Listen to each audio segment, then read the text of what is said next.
Hello everyone, this is Al-Fadi. Welcome back to this series about Mecca, the search for a place. And today we will continue with our attempt here to compare and contrast the standard Islamic narrative versus findings and facts. And one problem also that emerges when we do this is that the Arabic of the Quran appears to be the wrong script or a corrupted Arabic. Unlike what we are taught, when I was being taught basically about the Quran and the language of the Quran, there are other findings that actually contradict the standard Islamic narrative. With me here to unpack this problem is Dr. J. Dr. J, why don't you tell our viewers what's that all about? Okay, this is, we're really zeroing in on Mecca, and we want to look at Mecca, and we want to ask the Arabic in Mecca.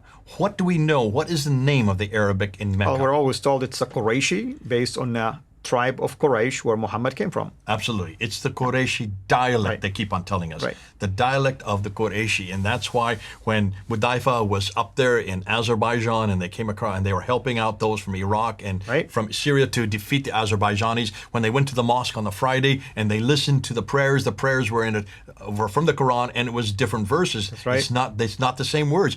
And they realized that this is not the Quran that we know. And so Mudaifa comes flying back down to Medina. He goes to he says, we've got to do something. We must not have the Quran like the Christians have their That's Bible. right. We must have just one Quran in one dialect.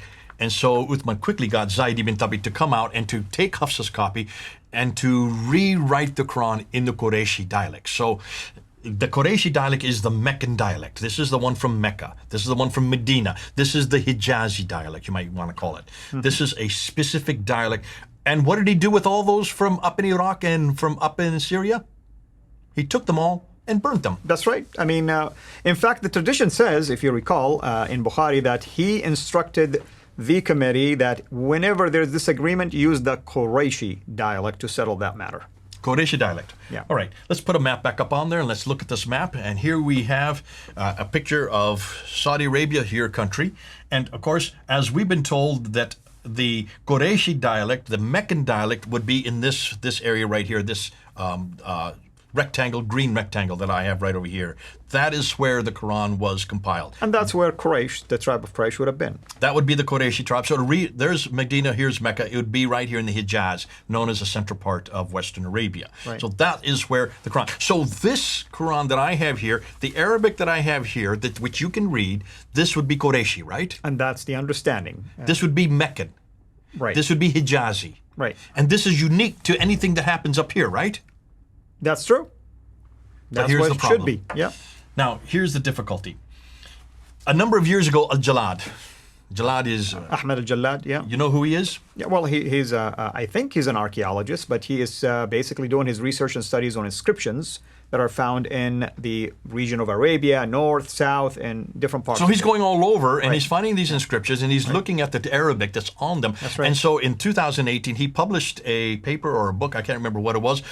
And Mark Dury, Dr. Mark Dury, who's a good friend of yours, right. he is the one that actually took this and made it popular all over the world in his book that he came out in 2018 or 2019, where he spoke about the fact that when you look at the Arabic that's in the Quran today, the Arabic, the Qurayshi, supposedly Qurayshi, that this is the Arabic that would have been in existence in this part of the world.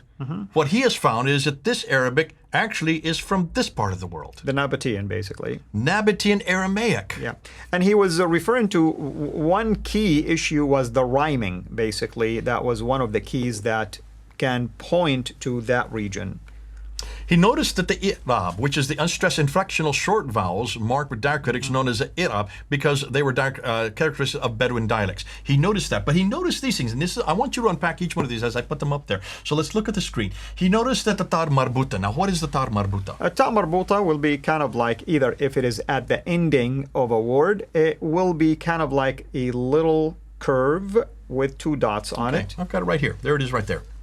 Or if it is by itself, will be kind of like a circle with two dots on it. Okay, this is the tar marbuta you see all through the Quran, right? That's right. There is no tar marbuta down here. The Arabic that's down here is a totally different Arabic than is up here. So the Tar Marbuta that we have in our Quran today, and has been in the Quran, supposedly according to the standard Islam, been narrated for 1400 years, is not found here.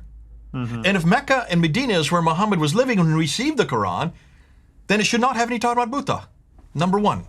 Number two, the Alif Maksura. What is the Alif Maksura? Well, it's kind of a squiggly line like people can see. Right, that looks like an S, doesn't it? And they call it Alif Maksura simply because it's, instead of being extended, vertical, it's almost like it's broken. And the reason why it's at the end of the word. That's right. So you always put that in the end of the word when you have an Aleph. That is in our Quran all the way through the Quran, is it not? Right, when you say mata, hatta, ila, all of these have these kind of ending. Tar Marbuta. But the Tar Marbuta is not in this part of the world. There are no Alif Maksuras or Tar Marbutas down here. They're all from up here. This is unique to the what we know as Nabataean Aramaic. Let's do one more. The definite article, the al. That is found all through the Quran, is it not? Yes, of course. I mean, al, which is, by the way, the definite article. Definite article, so for something. instance, my name, is Abd al-Fadi, meaning servant of the Redeemer. So that's the Arabic way of using the, or the definite article. So the Redeemer, yeah, but only exists in this part of the world, not here. So when you say Ar-Rahman, Ar-Rahim, you have that al in it. That could only have come from up here. That is Nabataean Aramaic, is what they're saying. Why? Because all the inscriptions up here have that. Okay. What's fascinating, and let me put this up there, the Arabic that existed in Mecca and Medina in the Hijaz is Sabaic Arabic. In the 7th century, this, what you see, this big square, red square that you see here, that's the Arabic that would have existed way up there. Yeah, let's clarify. Sabaic basically is named after the dynasty of Saba, down south in the Yemen area.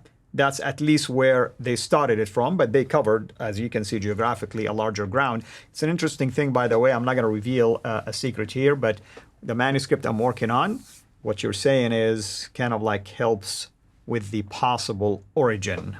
Yeah. Of the manuscript you're working on. Right. Looks like it's from this part of the world. And you're doing this because you're looking at the script. You're looking at the Arabic that included. Right. So this is right up your area. In fact, you're going to be the world authority on this. So we're going to wait until you get your doctorate to be able to say this. Amen. But fascinating what Jalad and also what Dr. Mark Dury are saying. If the Quran had been written in Mecca or Medina, if they'd been written, it would be had used the Sabaic Arabic, which does not have the Alif Maksura or the Tar Marbuta or the definite article. Among other features, obviously, but it seemed like the overwhelming evidence leads to north, once again. Again, once to the north again. That's right. Conclusion. The Quranic Arabic, Nabataean Aramaic, existed 600 miles further north, while the 7th century Arabic of Mecca, if Mecca was the place where this was, and we've been told that it was, in the Hijaz, was Sabaic, would have accommodated the text of the Quran. Why? Because it already used the diacritical marks which did not exist in the Nabataean Aramaic that created the problem with the Qira'ats, which is why now we have such a problem of 30 Qira'ats, because it used this kind of Arabic and not this Arabic, proving that the Quran could not have come from here at all. It's the wrong Arabic. And let's just do one more conclusion here. So, what is our remit for it? What are we going to do? What we need to do, therefore, is, and this is where we're going to now move into some of the real problems, the geographical problems with it. So what we're going to do now, we're going to, not interested in the 9th and 10th century. We're not interested in it because it's just too late and it's too far north. The traditions are all constructed by the Abbasids after 749. They definitely had an agenda, including the creation of the city of Mecca. We're only interested in the 7th and 8th century and where it all began. And that's where we need to be. But before we even do that, we need to look at who are the people that have gone before us. Who are the ones that were actually, whose shoulders we're standing upon. Because we didn't do this work to begin with, folks. This has all been done long before. So in the next episode, I want to give credit to those people. And then I want to give credit to the people who are working with us. They have people that are helping us out. And amen to that. And I want to make sure people know that we, Dr. J and his team, are unearthing information that is super helpful when it comes to these kind of discoveries, but they are scattered in books, articles, different documents, And between his team and myself and my platform, we want to bring these things to the forefront, and he's doing the same thing in his own channel. That's what we mean by the players. We're collecting the data, we're presenting it to you in one series to make it easy for you to go to these series, watch the sources, then go and investigate it for yourself. I mean, we're giving you the sources, we're not hiding it from you, and next episode we'll deal with that as well. Thank you so much as always, brother.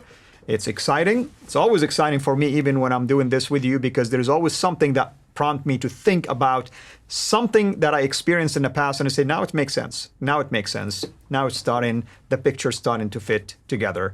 Thank you everyone for watching. Hopefully you're enjoying this series. Share it with others as well. Keep your comments coming and your questions as well. This is Al-Fadi. God bless you. Thank you for watching this video. Be sure to like and subscribe to our channel CIRA International and click on the bell so that you receive notifications whenever we publish a new video or go live. I would also like to appeal to you to consider becoming a Patreon patron by clicking the link right below. By doing so, you can give towards the production of these videos. There are also other options for you where you can give to our channel. I thank you from the bottom of my heart.